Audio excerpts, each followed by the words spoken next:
Hi YouTube, this is RebelNuts1 here, and today I have two Agents of S.H.I.E.L.D. reviews for you. The first being episode 3. I didn't have enough time to get that review out last week. I can confirm that my work is now manageable, and that I'm nearly caught up on everything, so you will have more reviews coming in at some point. Don't quote me on it, because this year is going to be my most busiest year, and next year is going to be even worse. But let's get Agents of S.H.I.E.L.D. episode 3 Asset done. So, the opening scene was really good, and it reminded me a lot of X-Men 3 with the Magneto scene where he's flipping over the van. And I really liked that opening, because it just seemed so normal. Like, it just seemed like a normal bus person was driving. And I just really liked it. So we have Skye being trained by Ward after the events of episode 2. And Skye is trained by Ward, and we have really a relationship being built this episode between those two characters. And Ward even sharing some of his own back history regarding his brother.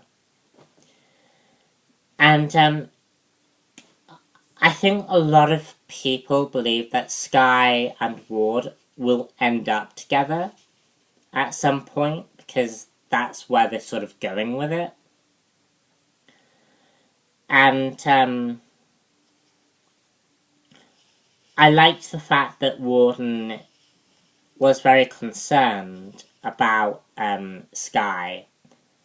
And I find it interesting that Ward has gone from a character who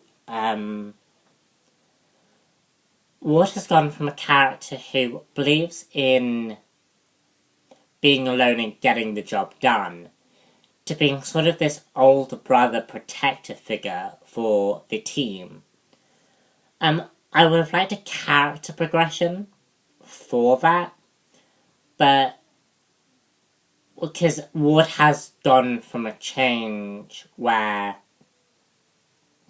in episode 2 he did everything alone, to a character who is now a protector of the team.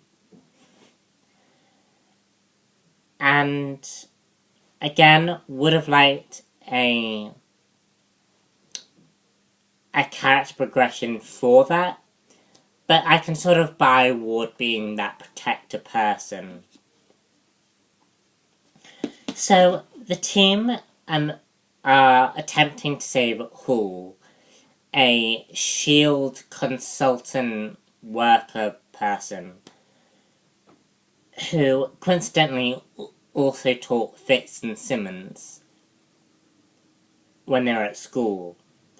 And the team sent in Skye, who volunteers herself because she doesn't fall into the criteria of all that political motivations.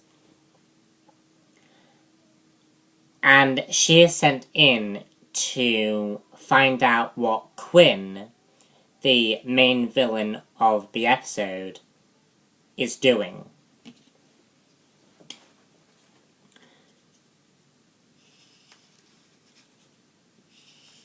So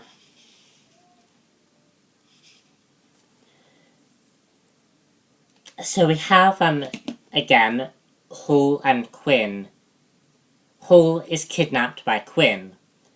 And we learn that, Quinn sort of reminds me very much of the Justin Hammer from Iron Man 2. He sort of has similar characteristics of that character, but he has a slight edge to him that Justin Hammer didn't. Like, Justin Hammer was a very serious businessman type person, but Quinn points a gun at Skye after she is revealed to be working for S.H.I.E.L.D. And, like, he sort of has that edge to him that sort of keeps you on your toes. And he's very interested in the Graviton element that he and Hull theorized about when they were at school together. And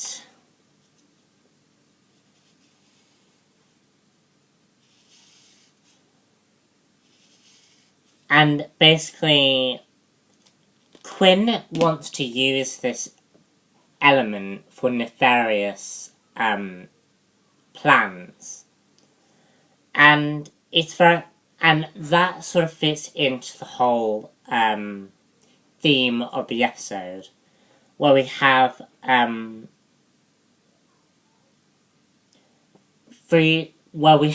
people's freedoms being regulated by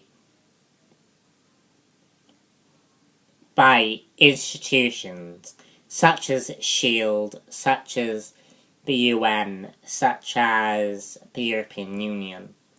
These institutions regulate how people think and how people are able to run their businesses and their way of life. And these institutions get profit from other people's ideas. And I think that was very, very interesting, because that's a theme right out of Avengers, where we had Nick Fury trying to create an energy source. And sort of these technology is what corporations use to help.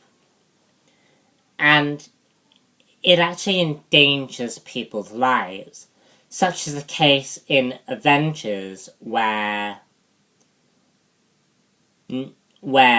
Nick Fury's attempt to create an energy source brought an alien invasion to New York. And personally for me, I am able to sympathize with what Hull was doing, because Hull wasn't doing it to cause trouble. He was actually doing it so that the corporations don't control other people's lives. And that the Graviton element isn't then used to endanger more lives in the process. And I thought that was a very interesting idea, and actually fits in with what the theme of the show is about.